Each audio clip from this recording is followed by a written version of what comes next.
I mean, this is a community of W.B. Du Bois, community of Lester Granger, who formed the Urban League. Dr. Baycoat was the one who taught me how to win an election. See, how to count votes precinct by precinct, where to find my vote and where to waste my time and not waste my time. See, in the 40s, in Southwest Atlanta, you had more black PhDs than anywhere else in the world. See, as I say, I chased Martin Luther King's dream for 50 years after his death. And what has happened is the world has moved beyond the simple, well, it didn't.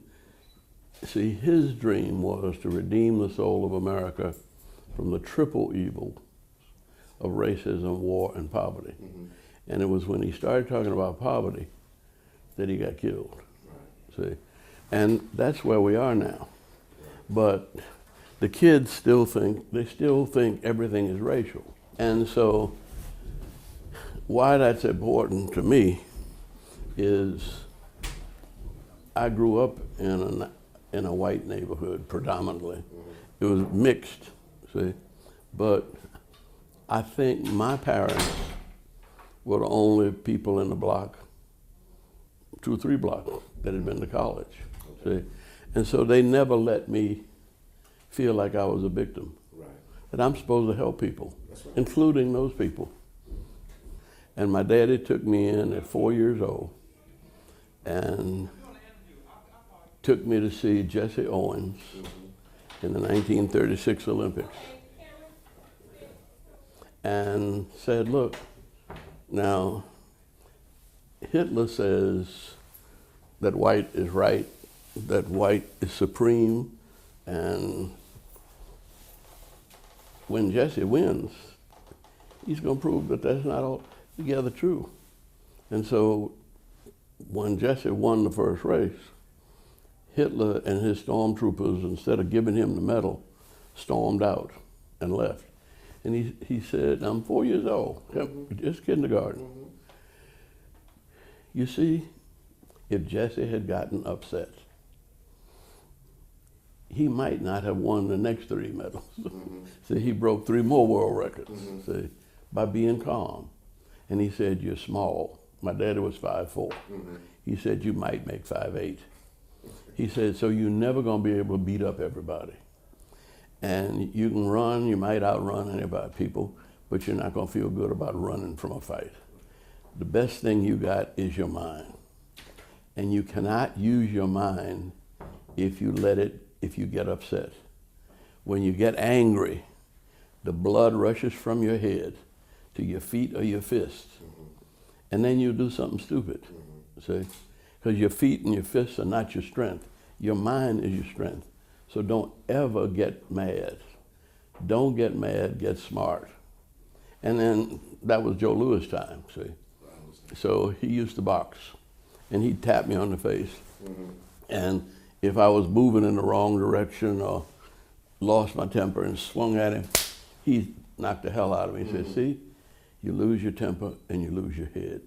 Even for a minute, you cannot lose your temper. See? Now, that was the perfect lesson for going in to meet with businessmen in Birmingham, Alabama. It was an even better meeting, a lesson for going in to meet with Afrikaners in South Africa. When Jimmy Carter sent me to South Africa, well, I'd been there in '74. I'd been there a couple of times, '74, '76. Came back in '77 as ambassador to the United Nations, and the State Department people set up all these meetings with nothing but black people. And I said, look, these are my friends. I've been meeting with them every time I come here. Anytime they come to the United States, they come to see me. I need to meet with the folk that are causing the trouble. Well, what do you want to meet with them for? Because we got to change. And they said, well, who do you want to meet with? I said, who's the meanest son of a bitch you got here? And they said, well, that would be P.W. Botha. I said, what's his job? He's the Minister of Defense and he is one horrible man. I said, call him and ask him, can I see him? Tell him I will meet him anywhere, under any circumstances, and I'll come by myself. I don't need any guards, or, you know. And so he let me come. And he revealed in a half hour what the problems were. The first thing he said was, you were in Congress. I said, yes, sir.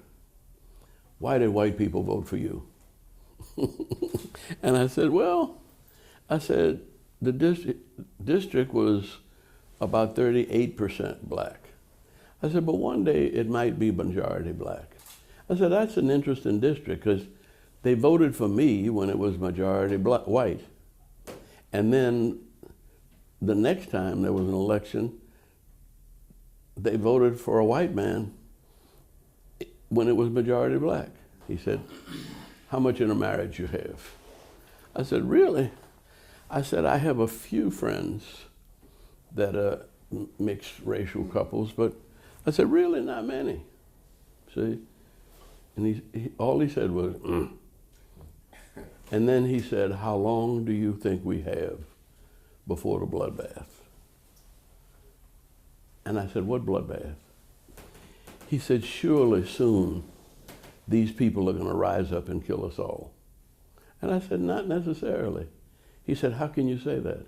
I said, well, I can say that Gandhi formed the Indian National Congress the same time Albert Lutuli formed the African National Congress. He went back to India. He set India free. And I don't think they killed a single Englishman. See? And I said, the reason President Carter asked me to come to see you was because he lives in Georgia in a neighborhood that's 80% black. And he's learned to live and work with people from childhood. See? And I said, he sent me with a message that this is what he'd like to help you do. Learn to live together as brothers and sisters so you won't perish together as fools.